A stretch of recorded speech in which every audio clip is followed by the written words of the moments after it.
तर नमस्कार मित्रांनो, आज आपण भावरापूर या ठिकाणी शम्मा गोट फार्मला भेट देण्यासाठी आलेलो आहोत। या ठिकाणी पूर्णपणे ईद मार्केटवरती फोकस केला जातो। या फार्मचं वैशिष्ट्य असे की अतिशय योग्य प्रकारे चारा नियोजन आहे आणि पूर्णपणे हे ईद मार्केटवरती फोकस केला जातो। या व्हिडिओमध्ये आपण संपूर्ण बोकड पालनाविषयी माहिती पाहणार आहोत। चला तर मग आपण आपल्या व्हिडिओला स्टार्ट करूयात। तर सर तुमचं संपूर्ण नाव आणि पत्ता सांगा आपल्या फार्मचा। सर आपलं फार्मचं नाव आहे माशाअल्लाह गोट फार्म। हे आपल्या भावरापूरमध्ये मोडलं जातं। SS ॲग्रो कंपनीच्या समोर। ते आपल्या जवळपास आपल्याकडे सगळे कोटा ह्या जातीचे आपल्याकडे सगळे ब्रीड आहे। कोटा आहे आणि आपल्याकडे 2-4 थोडेफार वेगळी व्हरायटी करण्यासाठी आपण सोजत पण हा वापरले गेलेला आहे। आपल्याकडे सोजत हे चांगले उत्तम क्वालिटीचा माल आहे आणि आपल्याकडे कोटा हे पण आपल्याकडे योग्य प्रकारचा चांगले ब्रीड हे क्वालिटीचा माल आहे। हो हो सर, आपला या बोकड पालनामध्ये काय अनुभव होता का? आपल्याला बोकड पालनामध्ये अनुभव तर नव्हता। आता सध्या थोडं बघत ज्यांचं त्याचं त्या हिशोबाने आपण केलेलं आहे।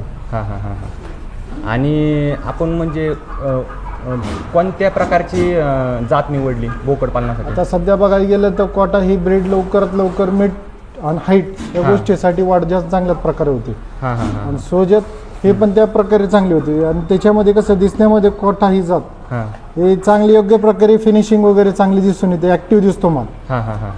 त्या कारणामुळे आणि तो मार्केटमध्ये सेल चांगले योग्य प्रकारे आणि योग्य दरावर होतो। हो आणि जास्तीत जास्त दोन्हीपैकी कोणती फायदेशीर जात वाटते तुम्हाला? जसं आपण मग आपल्या स्वतःच्या ह्याच्यावरती पालनवर आपण त्यांचं मॅनेजमेंट कसं करतोय, काय करतोय, त्याच्यावरती त्याची ग्रोथ आहे, हाईट आहे, त्यांची फिनिशिंग आहे, त्याच्यावरतीच बेस्ट उपाय आहे। आणि आपण पूर्णपणे ईद मार्केटवरतीच काम करता का दुसरं पण? आता सध्या तर आपण स्टार्टअप पहिलाच केलेला आहे। हा पहिलाच लॉट आहे। आपल्या लॉटमध्ये आपण पूर्ण अनुभव घेतलेला आहे आतापर्यंत त्यांना कसं काही। ह्याच्या पुढे इन फ्युचर आपण मीटसाठी आपण कंटिन्यू पण ठेवू। त्याच्यामध्ये मीटमध्ये भरपूर जाती येतात। आता हे फक्त आपल्याला नाही का एक सणाचे योग्य प्रकारे नाही का सेल मार्केटमध्ये भेटतो रेट, त्या प्रकारे आपल्याला कोटा ही जात आपण निवडलेली आहे।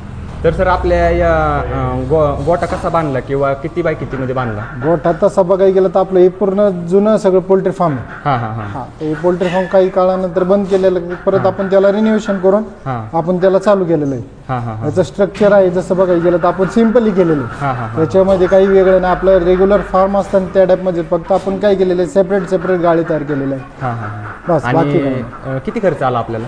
आता तसं बघायला गेलं तर त्यांना फक्त आपण एक जाळी वगैरे त्या टाईपमध्ये बघायला गेलं तर एक साधारण 1.5 लाखाच्या जवळपास आपल्याला खर्च गेलेला आहे, कारण आपला ऑलरेडी स्ट्रक्चर रेडी होता पहिला जुना पोल्ट्री फार्मचा।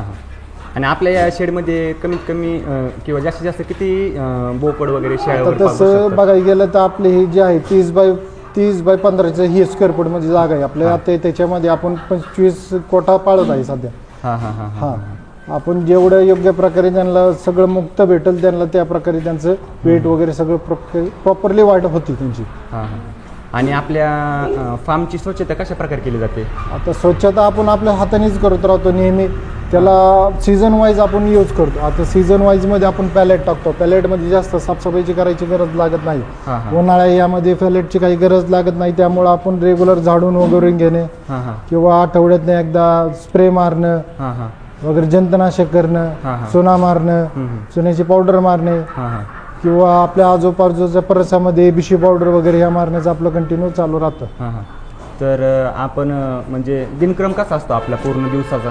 आता आपल्या पूर्ण दिवसाचा दिनक्रम जर बघायला गेला तर आपण सकाळी त्यांना फीड देतो। फीड दिल्यानंतर आपण त्यांना काही वेळासाठी आपण त्यांना उपाशी देतो, मग त्यांना वॉटर इंटेक्ट करण्यासाठी देतो। वॉटर इंटेक्ट दिल्यानंतर मग त्यांचा सेकंड स्टेप होतो की त्यांना आपण सुका चारा देतो। नॉर्मल सुका चारा दिल्यानंतर मग दुपारी हिरवा, परत संध्याकाळी सुका। ठीक आहे। शेळ्यांना रोज काय असं स्पेसिफिक खाण्यासाठी देता का फक्त हेच रेग्युलर फक्त? जसं बघायला गेलं तर त्यांच्या ह्याच्यावरती आपण जर योग्य प्रकारे जर त्यांना कंटिन्यू वॅक्सिनेशन वगैरे किंवा त्यांना लिव्हर टॉनिक वगैरे देत राहिलं तर त्यांना ते जर खाणं ठेवलं तरी काही हरकत येत नाही। आणि हिरवा चारा आणि सुक्या चाराचा रेशो काय किंवा कोणता चारा जास्त प्रमाण दिला पाहिजे, कमी प्रमाण दिलं? तसं बघायला गेलं तर आपल्याला जर मीट पर्पजच्या हिशोबाने आणि लॉंग टर्मसाठी करायचं असलं तर ब्रीडर असतात, ब्रीडरसाठी लॉंग टर्मसाठी आपण हिरवा चारा दिला कंटिन्यू तरी काही हरकत नाही। मीट पर्पजच्या हिशोबाने जर बघायला गेलो तर सुक्या चाऱ्यामध्ये चांगल्या प्रकारची वाढ होते। आणि पाणी किती प्रमाणात देता किंवा कसं देता? आणि आता सध्या पाण्याचं तर आपल्याला प्रमाण योग्य प्रकारे माहीत नाही, तरी आपल्याला एक साधारण 4 लिटर त्या जवळपास एकाला जातं पाणी हो हो पिण्यासाठी. आणि आपल्या फार्मवरती कमीत कमी खर्च येण्यासाठी काय काय उपाययोजना केल्यात आपण? आता आपण सध्या कमीत कमी खर्च करण्यासाठी आपले स्वतःचे आपण शिवरी लावलेली आहे हां हां किंवा आपण निपेर वगैरे लावलेलं आहे, स्वतःच आपलं फेड आपण तयार करतो, त्यामुळे आपल्याला योग्य प्रकारचा खर्च आपल्याला वाचवता येतो. Okay okay. आणि आपण या बोकडांची किंवा शेळ्यांची आरोग्य आणि देखभाल कशा प्रकारे करता किंवा कोणते कोणते आजार आहेत या बोकड आता पालनामध्ये? ह्याच्यामध्ये बोकड पालनामध्ये भरपूर आजार आहेत. आता त्यातलं जर योग्य प्रकारे आपण जर लक्ष देत राहिलं तर त्यांना फक्त वॅक्सिनेशनवरती ते पूर्ण प्रिपेअर होऊन जातात. हां हां हां हां वॅक्सिनेशन जर टाइम टू टाइम कंटिन्यू असतं तर त्यांना कोणतेही आजार पडत नाही. हां. आणि आजारी बोकड कशा प्रकारे ओळखला जातो किंवा काय त्याची लक्षणं आहेत? आजारी बोकड असलं तर ते एक तर शांत प्रकारे बसलेलं असतं हां हां किंवा रवंत करत नसेल हां हां किंवा ते आपलं त्यांच्या खाणी इम्युनिटी जी असते त्यांना जुलाब होणे वगैरे वगैरे, गॅस होणं, पोट फुगणं, हां हां. या प्रकारे ओळखलं जातं. आणि आपण या पूर्ण बोकडांची खरेदी कुठून करता किंवा कशा आता प्रकारे ही करता? आपण खरेदी केली होती राजस्थानवरनं. हां हां हां ही जातच राजस्थानची आहे. हां हां आपण तिकडून परचेस करून आपण इथं आणली. इथं आणल्यानंतर वेदर क्लायमेट चेंज झाल्यामुळं त्यांना खूप लक्ष द्यावं लागतं. हां हां स्टार्टिंगला त्यांना निमोनिया वगैरे होण्याची शक्यता राहते, सर्दी निमोनिया वगैरे. आपण त्यामुळे आपण त्यांना योग्य प्रकारचं वॅक्सिनेशन वगैरे करून त्यांना हां हां. प्रत्येक गोष्ट लक्ष देऊन मग त्यांना आपण हे करतो. आणि किती दिवसात आल्यानंतर सेट होतो आपला हे प्राणी? इथं आल्यानंतर आपण कमीत कमी 2 आठवड्यामध्ये सेट करतो. 2 आठवड्याच्या आतच लागतात, पण एक किमान 2 आठवडे आपण धरून चालतो. आणि ज्या वेळेस आपण बोकड खरेदी करता तो किती वयाचा असतो किंवा आपण ईद पर्पजच्या हिशोबाने घेतला होता. तर आपला टाइम पिरियड असतो आपल्याकडे 8 महिने राहिलेले. 8 महिन्यामध्ये आपल्याला तयार करायचं असतं. हां, हां. ते आपल्याला ईद महिन्याला 1.5 महिन्याचं जवळपास 1.5 वर्षाचं जवळपासचं तर आपल्याला बोकड लागतं. तर आपल्याला साधारण एक 6 महिन्याचा हा बोकड घ्यावा लागतो. Okay okay okay.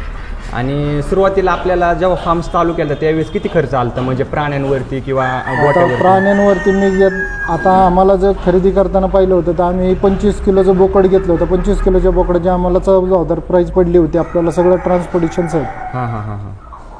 आणि असं बऱ्याचदा झालं आहे की बाहेर राज्यातून बोकड खरेदी करताना काही वेळेस फसवणूक होण्याचे चान्सेस आहेत. तर त्या प्रकारे आपण म्हणजे कशा प्रकारे केली खरेदी वगैरे किंवा कोण असं? आता तसं बघायला गेलं तर आम्ही आणताना त्यांच्याबरोबर एक माणूस आपला होता. हां हां. त्यामुळं आपली फसवणूक भरपूर कमी प्रमाणे झाली ना. आपण चांगल्या ओळखीच्या माणसांकडनंच माल घेतलेला आहे. हां हां हां हां. आणि आपण फक्त ईदवरतीच फोकस करता बाकी? आता सध्या तर फर्स्ट स्टार्टिंगला ईदवर फोकस केलेला आहे आपण. हां हां. तर कालावधीमध्ये पुढे आपण करण्याची शक्यता नाही करत आहे. आपण इन फ्युचर पुढे करत आहे. आणि म्हणजे विक्री कशा प्रकारे केली जाते मग? आता विक्री आता काही ठिकाणी आपले जवळपास मित्र आहेत हां हां जे आपले मटण व्यवसाय करतात किंवा बाकीचे, हां हां. तर त्यांच्या थ्रू आपण सेलिंग करतो किंवा आपण बाजारामध्ये पण आपले आहेत मित्र परिवार जे माल खरेदी वगैरे करतात ते पण आपल्याला थोडे प्रतिसाद करून आपल्याला. तर एका बोकडाची म्हणजे कमीत कमी किंवा जास्तीत जास्त किती प्रमाणात आपल्याला मार्केट प्राइस मिळून जाते? आता तसं बघायला गेलं तर त्याची जात, हाईट आणि वेट या 3 प्रकारावर त्याचे प्राइस मोडले जाते. हां हां हां. योग्य दरात जर विकायचं असेल तर त्याला त्या प्रकारे माल तयार करावा लागतो. त्याची हाईट पण हवी, त्यांना क्वालिटी पण, त्यांना फिनिशिंग पण. हे जर 3ही गोष्ट असली तर त्यांना चांगल्या प्रकारे रेट भेटतो. साधारणतः आपण बोकड खरेदी केल्यापासून ते विक्री होईपर्यंत किती प्रमाणात त्या एका बोकडावरती खर्च होतो? तसं बघायला गेलं तर आपलं योग्य प्रकारे जर सगळं खाणं पिणं सगळे वेळच्या वेळ असलं तर कमी प्रमाणामध्ये होतं. ते जास्तीत जास्त बघायला गेलं तर आपल्याला एक साधारण 800 रुपये ते 900 रुपये आपल्याला खर्च मंथली एका बोकडाला. हां हां हां हां. तर या आपल्या या नवीन लोकांना कोणती पद्धत निवडावी म्हणजे या बोकड पालनात जर कोणाला उद्योग करायचा असेल तर कोणती जात निवडावी किंवा कशा प्रकारे त्याची खरेदी करावी, काय आपण सल्ला द्याल त्या नवीन जे करणारे असेल त्यांना जवळपास आपल्या जवळपासची जी ब्रीड असेल त्या ब्रीडवर जास्त फोकस देऊन त्यांनी ती केलं पाहिजे. मग त्याच्यानंतर मग जवळपास आपल्याला पूर्ण माहिती मिळाली तर मग आपण अदर ब्रीड्स म्हणजे बाहेरचे जे क्लायमेट चेंज करून आपण इथं आणून आपण टिकू शकतो.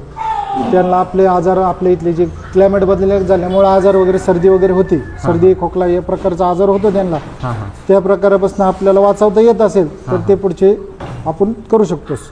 त्याच्यामध्ये भरपूर जाती येतात. आणि सर बंदिस्त करावं का अर्धबंदिस्त करावं का पूर्णपणे फिरस्ते शेळीपालन करावं, आपणास काय वाटतं किंवा कोणती प्रकारे जास्तीत जास्त फायदा मिळून जाईल आपल्याला? फिरिस्त केल्यामुळं आपल्याला जवळपासचे जे आजारी वगैरे असतात, जे बॅक्टेरिया वगैरे असतात, त्या बॅक्टेरियामुळे लवकरात लवकर आजारी पडण्याची शक्यता राहते. बंदिस्त केल्या कारणामुळे आपल्याला जवळचे जवळ आपल्या इथले बॅक्टेरिया त्यांना जास्त हानिकारक नसतात आणि आपण ते बॅक्टेरिया क्लीन करत राहतो, त्या कारणामुळे त्यांना आजारी जास्त वाढत नाही. हा तर सर येत्या वेळी बाहेर पॅलेट पाहिले तर त्या पॅलेटचं काय यूज आहे या फार्ममध्ये? पॅलेटचं मेन पर्पज काय आहे, आपण जे पावसामुळं किंवा काही कारणामुळं जी खालची जी घाण असते त्यांची जे लेंड्या वगैरे असतात किंवा त्यांनी जे मुतलेलं वगैरे जे असतं, तर ते वलसरपणा जास्त राहिल्यामुळे त्यांना आजार जास्त प्रमाणामध्ये होतो. तर त्याची काळजी घेताना आपण काय करतो, पावसाळ्या किंवा हिवाळा या 2 ऋतूमध्ये आपण पॅलेट हाताळतो. त्याच्यानंतर आपण ते उन्हाळ्यामध्ये काही गरज पडत नाही, सगळं सुक्क असतं, त्यामुळे आपण पॅलेट बाहेर सध्या काढून ठेवतो. पॅलेटचा एक मेन पण प्रॉब्लेम आहे की त्याच्यामध्ये त्यांना जर भांडणं वगैरे करत असले किंवा काही त्यांचा जर चुकून पाय गुतला तर त्याच्यामध्ये फर्स्ट त्यांचं पाय फ्रॅक्चर होण्याची शक्यता राहते किंवा त्यांच्या नखांना वगैरे काहीतरी जखम होण्याची शक्यता राहते. ओके. आणि सर आपण हिरव्या चारामध्ये कोणत्या प्रकारचा चारा देता? आता सध्या तर माझ्याकडे तर सगळं विकत चारा येतोय माझ्याकडे. कारण आपल्याकडे जास्त क्षेत्र नसल्या कारणामुळे आपल्याकडे क्षेत्र तर सध्या नाहीच आहे असं म्हणायचं. तर आपलं सगळं विकत चारामध्ये आपण मक्याची पाल्याची कुट्टी करून आपण टाकतो हिरव्या चाऱ्यामध्ये. आणि विकत दुसरा आणखीन एक आपण दशरथ घास हे एक आपण विकत घेऊन आपण त्यांना खायला टाकतो. आणि सुक्या चाऱ्यामध्ये आपल्याकडे हरभरा आहे, तूर आहे, हे 2 प्रकारचे आपण सुका चारा आपण त्यांना खायला घालत आहोत. आणि सर फीड मध्ये काय काय देतात, म्हणजे कशा प्रकारे फीड मध्ये आपण सकाळचं फीड करतो, त्याच्यामध्ये आपण त्यांना शेंगदाणे पेंड काय घालतो, आपला मक्याचे दाणे खायला टाकतो. त्याच्यानंतर दुसऱ्या आणखीन जे हे आपला शेंगदाणा पेंड झाली, मक्याचे दाणे झाले, त्याच्यानंतर आपण हे सोयाबीन असे 4-5 ठिकाणचे प्रकार आपण गोळा करतो, त्यांचं फीड बनवतो, त्याच्यामध्ये मिनरल मिक्सचर वगैरे ऍड करून मग त्यांना खायला देतो आपण सकाळचं. ओके. आणि सर ऋतुवाईज कशा प्रकारे काळजी घेतली जाते, म्हणजे पावसाळ्यात कशा प्रकारे घेता, उन्हाळ्यात कशा प्रकारे घेता, काय काय उपाययोजना करता? आता सध्या तर उन्हाळ्यामध्ये आपल्याला काही एवढी जास्तीत जास्त काळजी घेण्याची शक्यता राहत नाही, कारण आपण सकाळी पूर्ण फार्म आपण क्लीन करून घेतो. ज्या ठिकाणी ते दिवसभर राहतात ते दिवसात 2 तास बाहेर मुक्त संचारमध्ये राहतात, नंतर त्याच्यानंतर बंदिस्तमध्ये येतात. कारण त्यांचं बॉडी पण पूर्ण ही झालेली असते, थोडीफार त्यांच्या ह्याच्यावरती ओलसरपणा राहिलेला असतो, ते पण त्यांना पूर्ण हे करावं लागतो. त्या कारणामुळे आपण त्यांना काही वेळासाठी आपण मोकळ्या वातावरणामध्ये सोडतो. आतलं क्लीन झाल्यानंतर परत आपण त्यांना आत घेऊन टाकतो त्यांना. ओके. आणि सर आपल्या फार्मवरती किती म्हणजे बोकड्यांची संख्या आहे सध्या? आता माझ्याकडे बोकडांची संख्या जी कोठामध्ये माझ्याकडे 25 बोकडे आहेत आणि सोजतमध्ये माझ्याकडे 4 बोकडे आहेत सोजतमधली. ओके. तर सर आपल्या या कोटा जातीच्या बोकडाची थोडीशी माहिती सांगा. जसं आपल्याला सांगण्यात येत आहे, जी शिंगाची डिझाईन आहे ह्याच्यावरती मेन त्यांना जी फोकस केला जातो. ह्याच्यावरती ह्यांची जी शिंग एकदम कर्व असतात, पूर्ण एकदम पिळा मारल्यासारखे. आता तुम्ही पाहू शकता ह्यांचे शिंगाचे पूर्ण फोल्ड झालेले, असे पिळे गेलेले, या प्रकारचे ह्यांची शिंग आहेत. आणि हे जे हाईट वगैरे किती असेल काय? आता ह्याची हाईट जसं आम्ही पाहायला गेलो तर ह्याची आम्ही फर्स्ट एक मोजली होती ना, तर साधारण 38 ते 40 इंचाच्या जवळपास होता. ओके. चालेल.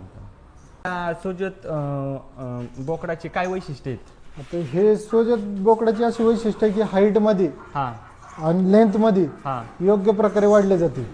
त्याच्यामध्ये जास्त आपल्याला कमी टाइम मध्ये आपल्याला योग्य आपल्याला ह्याचे भाव पण भेटतात आणि साईज पण होती.